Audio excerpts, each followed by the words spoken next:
Hey gang, it's Dave. Wanted to do a road update here. I'm down in Worthington, Minnesota. It's April 9th. I'm picking up a load out of here. It's not a load, it's a house. But I'm picking up a house going back up to Hutchinson tomorrow morning. This area is kind of in the news today because they have in nearby Sioux Falls, they have a pork processing plant that has been closed down because 80 cases of COVID-19 have been confirmed out of that plant. All these people calling in sick.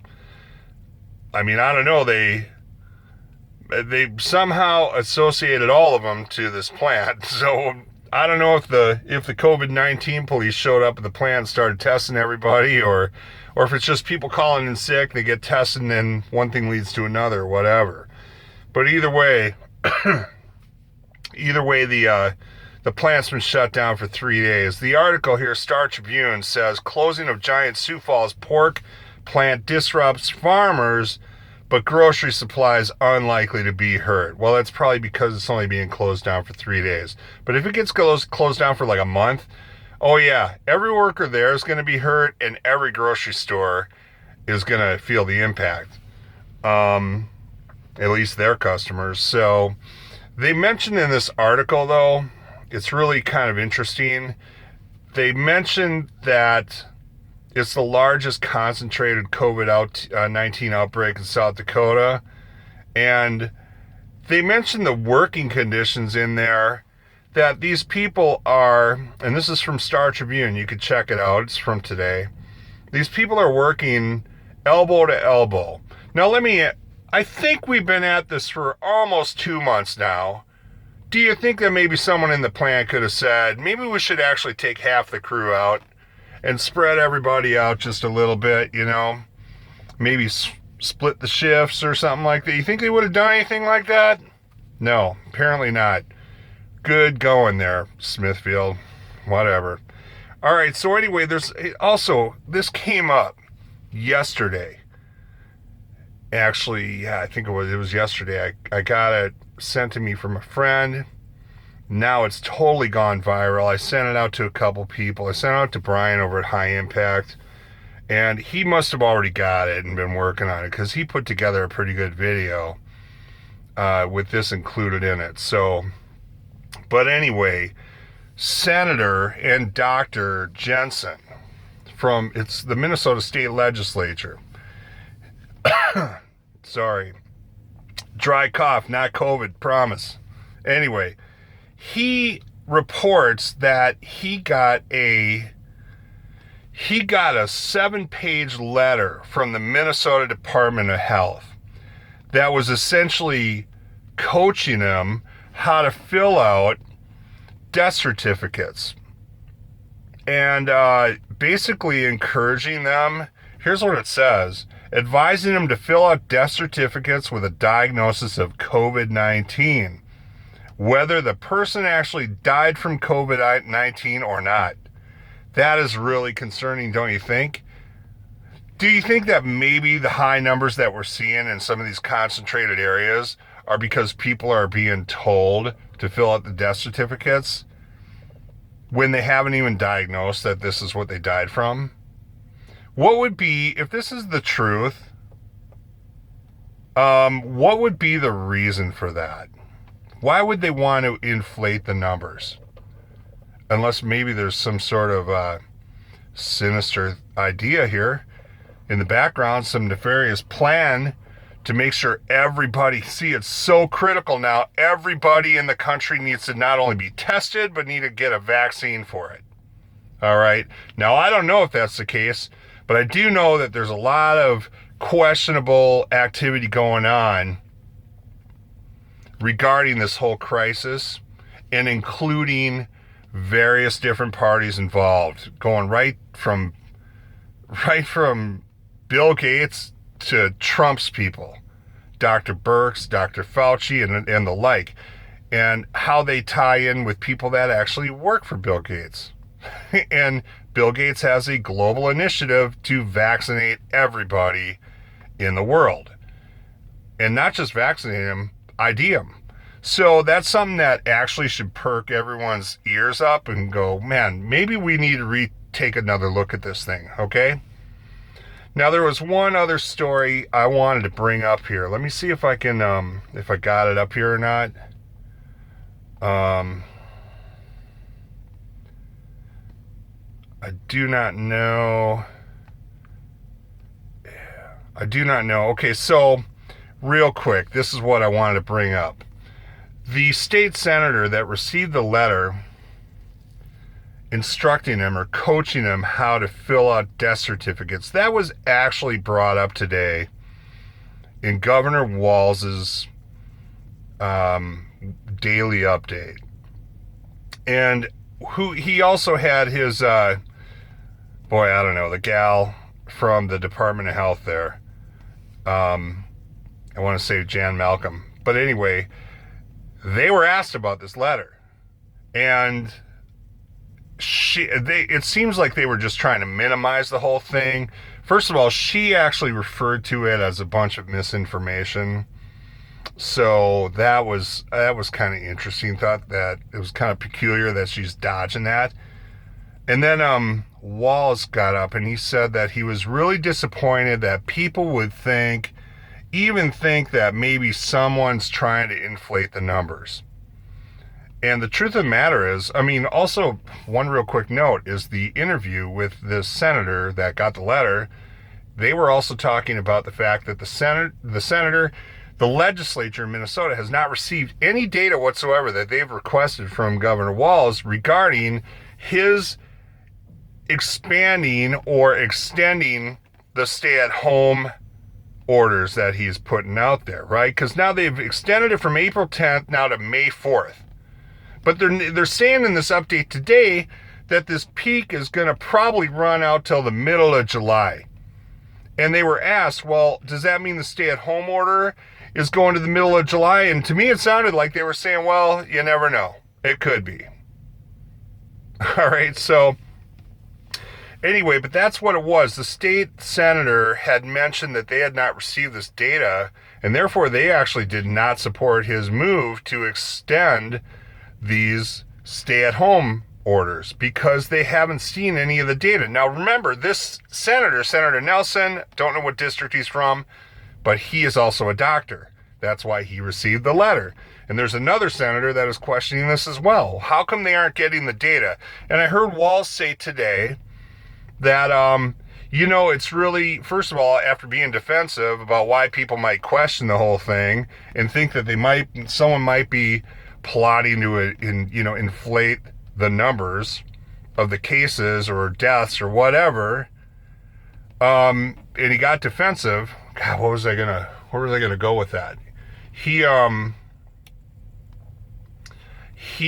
basically, because we're talking about getting the data, right? They were asking him about getting it, and he said, well, we could get that data to them, but it's very complex data, and we're looking at multiple models and this and that or whatever, almost dodging the request altogether.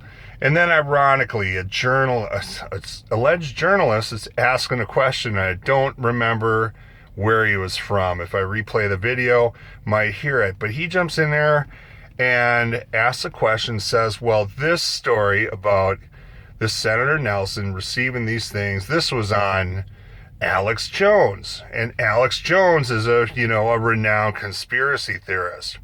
And almost basically accusing the senator of being a conspiracy theorist, like he was getting stuff sourced from Alex Jones, which is not the case. Alex Jones reported on the story, and suddenly this guy's trying to basically discredit this senator and any notion that this thing might be, that it might be questionable, right? So this is kind of what's going on in Minnesota, what I've been noticing here. I'm looking out at traffic now again. I'm driving all the way down from the city. It's about 3.5 hours. And traffic in the cities is moderate. Get out of the cities is non-existent except for trucks. I mean, if you want to see, let's take a quick look, man. You see these trucks? I don't know if you can see them jumping on the highway over here. I don't know. Probably can't see them real good.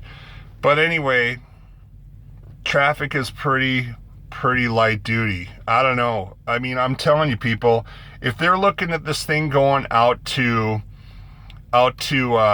July or whatever, we're in some deep trouble. I mean, I look out here. I don't know if you could see all this beautiful prairie that's out here, right? Sun just went down there. You might be able to pick it up. I'm telling you, that's our country. And that country is being taken from us. Now, it's either, I don't know how it's going to come down, right?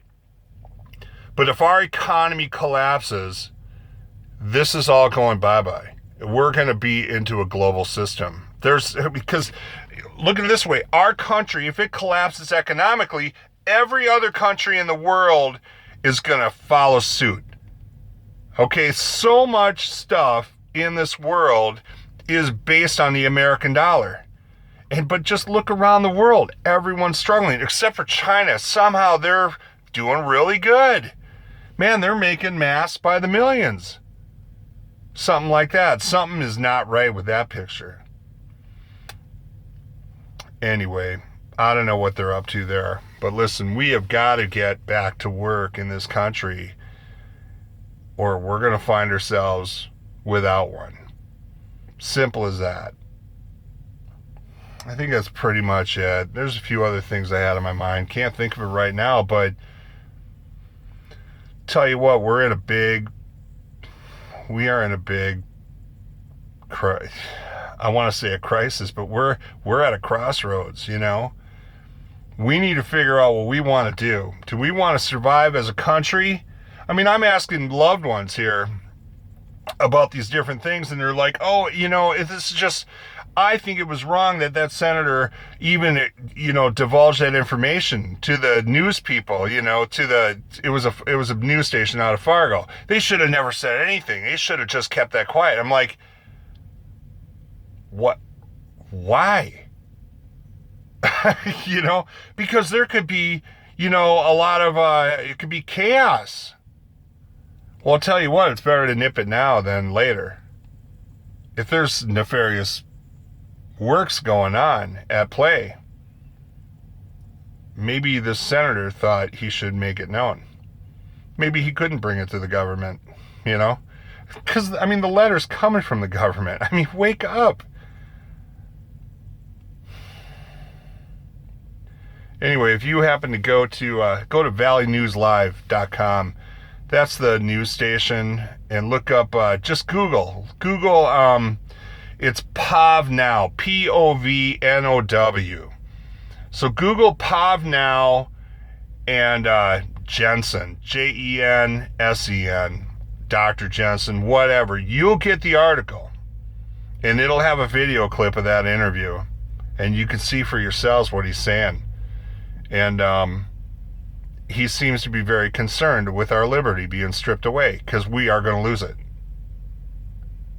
I heard also about, I've heard a lot of, I won't keep this real long, but I've heard a lot of crazy things coming out of like the World Health Organization, and even some people in this country that are talking about, you know, going into your households, and if someone's infected, they're not infected out in the field anymore. Now they're taking this disease into the households, so they have to go into the households and remove these people. Is this Nazi Germany? It's for, and the thing is, they sell it to everybody. It's like, this is for our good. I mean, it's for the health of everybody. The safety of everybody, our children, you name it. But let me ask you something. If they're already in the household and they're with other people in the household, haven't they already contaminated them? Can't they just quarantine in their household? Why would they need to be pulled out of their household? And where would they put it? And now, you know, the things that are going off in my head, all these alarms of conspiracy things about FEMA camps and all that crap, which I'm like, yeah, you know, maybe that's kind of overblown. Maybe not so much now. Maybe I'm kind of wondering, you know, how many of these military bases have been closed down, are going to be repurposed for something to protect people, for the safety. Don't say it can't happen. It happened, in World War II. Here, we got a big peak coming around. Look at that. Anyway, it happened, World War II. Listen, the Japanese were put in internment camps in this country. So don't think it can't happen again. I mean, if it's for the safety of everybody, man, I'll tell you, this is the perfect scenario that would justify it in their minds. I'm really concerned about what's going on here. Is it just a virus, or is there something else going on? That's all. Think it over. Leave your comments. We'll talk to you later, and God bless. See ya.